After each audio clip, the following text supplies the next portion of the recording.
আচ্ছা, আমার নাকি গুণ নেই, আমি নাকি গুণ ছাড়া একটা মেয়ে মানুষ। বলেন তো কেমনটা লাগে? সারাদিন বাসায় এত এত কাজ করি, তারপরও নাকি আমার গুণ নেই। আচ্ছা ঠিক আছে, আসসালামু আলাইকুম। তো এইদিকে আমি একটা 4 কেজি ওজনের কাতল মাছ নিয়ে আসলাম, আর এই কাতল মাছটাকে আজকে কেটে আমি দেখিয়ে দেব আমার গুণ আছে কি নাই। আচ্ছা যাই হোক, যেই বলছে আমার গুণ নাই সেটা অন্য কোনো ভিডিওতে আপনাদেরকে আমি বলে দেব আসলে কে বলছে আমার গুণ নাই। তো অনেক দিন ধরে মাছ কাটি না, বেশিরভাগ মাছই আমি বাজার থেকে কাটিয়ে আনি, আর কোনো মাছই আমি বাসায় কাটি না। আর যতই মাঝে মাঝে যদি গুঁড়া মাছ টাছ হয় সেটা তো আর বাজার থেকে কাটিয়ে আনা সম্ভব না। তো সেই মাছটা আমি বৃষ্টির মাকে দিয়েই কাটাই, আর বৃষ্টির মাই সবসময় মনে করেন যতদিন ধরে আজকে আমার বাসায় কাজ করতেছে ততদিন ধরেই বৃষ্টির মাই আমার মাছ বা তারপরে মুরগির গোশটা কেটে দেয়। তো এইদিকে এই মাছটা দেখে কেন জানি ইচ্ছে হলো মাছটা আজকে আমি নিজের হাতে কাটবো। আর ছোটোবেলা যখন ছোট ছিলাম তখন তো গ্রামেই ছিলাম, বেশিরভাগ ফুফুর সাথে ছিলাম। তো ফুফু তখন মাছ কাটতো, আর আমার ফুফু এত সুন্দর করে মাছ কাটতো, ফুফুর মাছ কাটা দেখে কেন জানি আমারও মাছ কাটতে ইচ্ছে করতো। তো মাঝে মাঝে ফুফুকে বলতাম, ফুফু আমি মাছ কাটি। আমার ফুফুও বললো যে আচ্ছা ঠিক, আমার ফুফু বলতো আচ্ছা ঠিক আছে কাটো। তো ফুফুর সাথে বসে বসে মাছ কাটতাম। তো যখন মাছ কাটতাম তখন ফুফু আমাকে দেখিয়ে দিত যে এইভাবে না এইভাবে, ফুফু থেকেই আমার মাছ কাটাটা শেখা। আর আমার মা মনে করেন কোনো দিনে আমাদের এত হাতে ধরে ধরে কাজ শিখায়নি। কেন শিখায় না? কারণ আমরা একটু ভাই বোন বেশি ছিলাম, আর আমার মা এতগুলো ভাই বোন আমাদের ছিল, আমার মা তো সবাইকে সামাল দিয়ে আমাকে দেখাই দিতে পারতো না। তো ঘরে যতটুকু কাজ করতাম নিজে থেকেই করতাম, আর কাজ তো করতেই হতো। ঘরের কাজ যদি না করতাম আম্মু তো খুব রাগারাগি করতো, তাই আম্মুর সাথে অনেক কাজ করতাম, সেটা নিজে নিজেই করতাম। আসলে কাজ হয়েছে গিয়ে যে কোনো জিনিস শেখার মতো হাতে ধরিয়ে কোনো কিছু শেখাতে হয় না। যারা কাজের মানুষ, যাদের কাজ করার ইচ্ছা, যারা একটু সুন্দর পরিপাটি থাকতে চায়, তারা নিজেরাই সুন্দর করে গুছিয়ে গাছিয়ে পরিপাটি থাকে, তাদেরকে কোনো কিছু শিখিয়ে দিতে না। ছোটোবেলা থেকেই আমার একটু ঘরের কাজের প্রতি কেন জানি একটু বেশি নেশা ছিল, যে ঘর গোছাবো, ঘর পরিষ্কার রাখবো, এরকম কিছু একটা আমার ছোট থেকেই কাজের প্রতি একটু নেশা ছিল, ইচ্ছে ছিল। তো এই মাছটা দেখে আমার যখন কাটতে ইচ্ছে করলো, তো আমি ভাবলাম যে এই মাছটা আজকে আমি বাসায় নিয়ে তারপরে আমি নিজে এই মাছটা কাটবো। আর আমার ছেলেরা তো এরকম বড় বড় মাছ কাটা কখনো দেখে নাই, কারণ ওরা তো আর এত ওরা তো আর গ্রামে থাকে না, গ্রামের কোনো কিছুই ওরা দেখে না।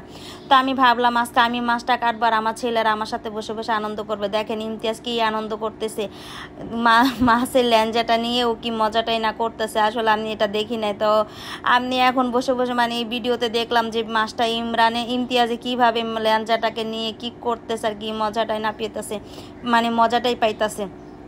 তো এদিকে আমি মাছটা কাটার সময় অনেকটা হেল্প ইমতিয়াজ আমার সাথে করছে। আসলে ইমতিয়াজ এই মাছটা আমার সাথে না ধরলে আমি কাটতে পারতাম না। ইমতিয়াজ একটু ধরে টরে আমাকে দিছে, তো আমি কাটছি। আবার এই আঁশটাকে ইমতিয়াজ, লামিম, ইমরান, ওরা সবাই মিলেই আঁশটাকে ছাড়িয়ে দিছে।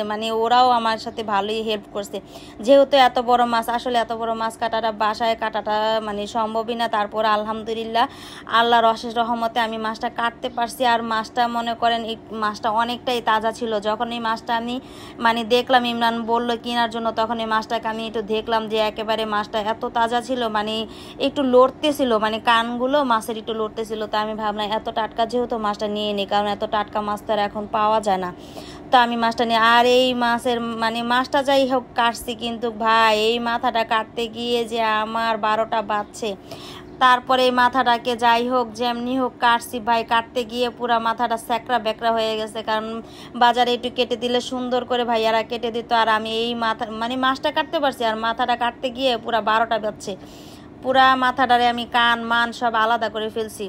এটাকে 2 পিস করতে চাইতেছি, আসলে 2 পিস করতে পারি না। অবশেষে ইমতিয়াজ এটাকে পুতা টুতা দিয়ে বাইরে টাইরে তারপরে যে আমার সাথে একটু হেল্প করে তারপরে মাথাটা আমি কোনো রকম কাটতে পারছি।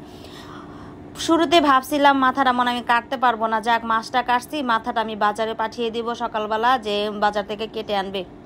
কিন্তু বসে বসে চিন্তা করলাম পুরাটা মাছ কাটছি, আর মাথাটার জন্য হার মেনে যাব না, মাথাটাও কেটে আজকে আমি দেখিয়ে দেব আমার যে গুণ আছে কি নাই। তো অবশেষে মাথাটাও আমি কাটতে পারছি।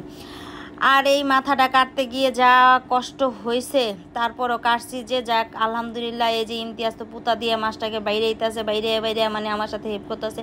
আর যে বটিটা দিয়ে কাটছি, বটিটা অনেক ধার, আর মাছটা তাজা ছিল, তার তাজার কারণে মাছটা কাটতে একটু সুবিধা হয়েছে, কারণ কোনো দিক দিয়ে মাছটা নষ্ট হয় না, পিসগুলো খুব সুন্দর হয়েছে।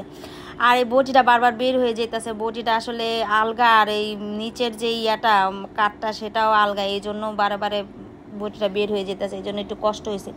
বটির সাথে যদি ভালো করে অ্যাডজাস্ট করা থাকতো ইয়াটা কাঠটা, তাহলে আর এতটা কষ্ট হতো না, মাছটা আরও সুন্দর করে আমি কাটতে পারতাম। যাই হোক, মাছটা কাটলাম আর এই মাছটা কেটেই আজকে এখনই রান্না করব।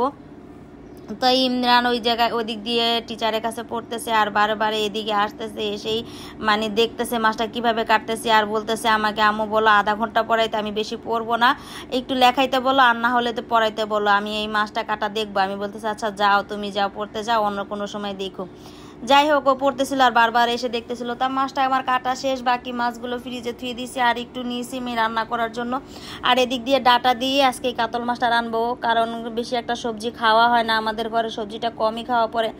তো আজকে অনেক দিন ধরে মানে এত ঈদের পর থেকে তো গোশ টোস খাইলাম, এই জন্য কোনো সবজি খাওয়া হয় না বেশি। তো আজকে ভাবলাম ডাটা দিয়ে আমি এই কাতল মাছটাকে রান্না করব।